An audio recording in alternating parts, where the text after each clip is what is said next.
नमस्कार, केबी मराठी न्यूजमध्ये आपले स्वागत। आजकाल आमचे प्रधानमंत्री श्री नरेंद्र मोदी जगामध्ये दिंडोरा पिटत फिरतात की बुद्धांच्या देशामधून आलो आहोत, आम्ही देवता असलेल्या देशांमधून आलो आहोत, आमच्या देशामध्ये अनेक धर्म आहेत आणि आमच्यामध्ये भेदभाव जातीभेद नाही। मध्य प्रदेशमधील उन्नाव, महाराष्ट्रातील खैरलांजी अत्याचार प्रकरण शासन प्रशासन दडपून टाकते। आता प्रश्न उद्भवतो तो आदिवासी पारधी समाजाचा। जीवन जगण्याचा प्रश्न, राहण्याचा प्रश्न, गावात घर नाही, रानात शेत नाही, वर्षानुवर्ष उघड्यावर जंगलात आणि उघड्या बोडक्या माळ रानावर आर्थिक परिस्थितीला तोंड देऊन जीवन जगणे आणि दुसरीकडे आमचे प्रधानमंत्री आझादी का अमृत महोत्सव साजरा करत आहेत। मग प्रश्न असा निर्माण होतो की आम्ही आदिवासी पारधी समाज या देशाचे नागरिक नाही का? या देशामध्ये गाई म्हशी कुत्र्या मांजरांचा सर्वे होतो, परंतु आदिवासी पारधी समाजाचा सर्वे होत नाही। देशाचे प्रधानमंत्री मोदीजी सबका साथ सबका विकास।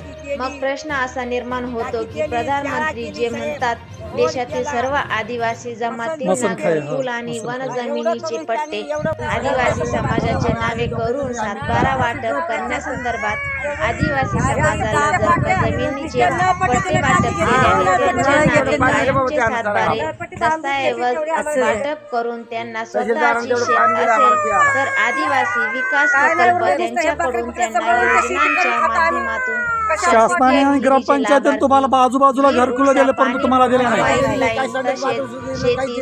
कारण की योजनेच्या माध्यमातून गाई आदिवासी असल्यामुळे कुठलं प्रशासन ग्रामपंचायत कुठली तुमची दखल घेत नाही। आदिवासी पारधी समाज त्यांची जीवनशैली उंचावल्या वाचून राहणार नाही, परंतु विपरीत परिस्थिती बघा। आदिवासी समाजाची 17/7/2025 रोजी जिल्हा अधिकारी कार्यालय छत्रपती संभाजीनगर महसूल शाखा यांचा GR दिनांक 17 जुलै 2025 पर्यायाने शासकीय गायरान जमिनीवरील अतिक्रमणाबाबत सिव्हिल क्रमांक 1132/2011 SLPC 3109/2011 जगपाल सिंग व इतर विरुद्ध पंजाब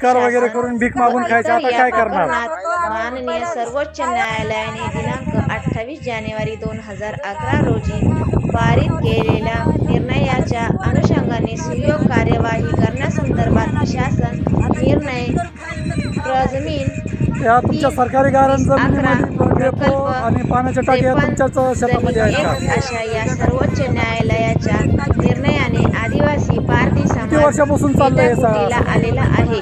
आदिवासी पारधी समाज येत्या 7-8 ऑगस्ट रोजी विभागीय आयुक्त कार्यालय छत्रपती संभाजीनगर येथे उपोषणास बसणार आहे, असा इशारा आदिवासी पारधी विकास परिषदेकडून देण्यात आला आहे।